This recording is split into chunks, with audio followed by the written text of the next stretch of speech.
Today, I will show you how to fix the corrupted data error on your PS5 console. If you find this video helpful, please don't forget to like and subscribe.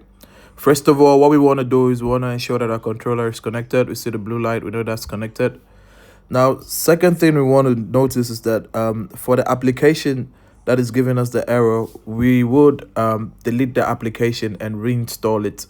So first of all, let's go to settings. So we're going to navigate to settings at the far right corner. And from settings, we're going to go to storage. In storage, we're going to find the game that is causing the error. We're going to go to that particular game and we're going to scroll to the right and delete the game. So once the game is deleted, we're going to go back.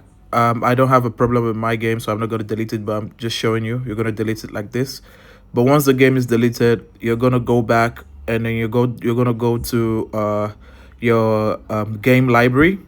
Now in your game library, you should find a section called your collection. In your collection, you find the same game, and when you click on it, instead of play game, you see download game there. Now that's how you fix a corrupted application. If you find this video helpful, please don't forget to like and subscribe. Until the next one, see ya.